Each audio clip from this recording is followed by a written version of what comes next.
نحمدہ ونصلی علی رسولہ الکریم۔ جس وادی میں ہم چل رہے ہیں اس کا نام ہے وادی عرنہ۔ یہ مکہ کی بہت مشہور اور عظیم وادی ہے، بہت طویل وادی ہے۔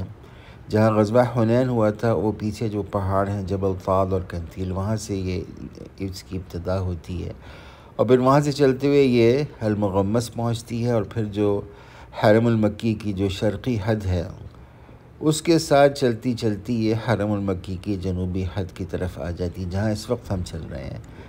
تو اللہ کی شان یہ ہے کہ یہ اللہ پاک کی نشانیوں میں سے ایک نشانی ہے، جسے کہا جائے آیۃ من آیات اللہ، کہ وہ وادیاں جن کی ابتدا ہل سے ہوتی ہے ان کو حدود الحرم میں داخل ہونے کی اجازت نہیں ہے۔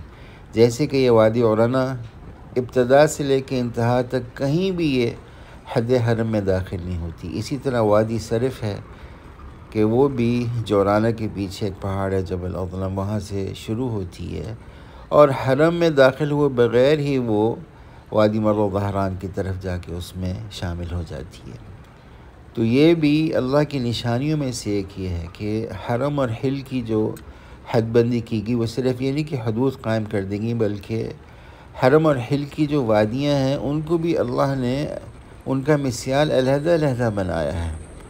ہاں، حرم کی جو وادیاں ہیں ان کے ساتھ یہ ہو سکتا ہے کہ وہ چلتی چلتی حل میں داخل ہو جائیں، لیکن حل والی جو وادیاں ہیں وہ حرم میں نہیں داخل ہو سکتی۔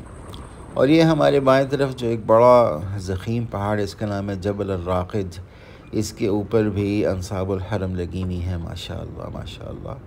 اور اب ہم ایگزیکٹلی وادی عرنہ میں داخل ہونے والے۔ یہ ہے جبل راقد، بہت اونچا پہاڑ ہے، 500-550 میٹر اس کی ہائٹ ہے اور اس کے اوپر انصاب جو لگی ہیں ان تک پہنچنا بہت ہی مشکل ہے۔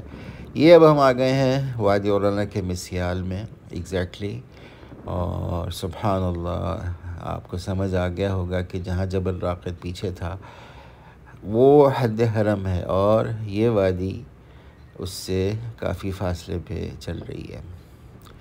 تو یہ باتیں ایسی ہیں جو کہ ان کو سمجھنے کے لیے محنت کی ضرورت ہے اور فیلڈ اسٹڈی کی ضرورت ہے کہ یہاں پہنچا جائے اور پھر ان وادیوں کے مسیال کو سمجھا جائے۔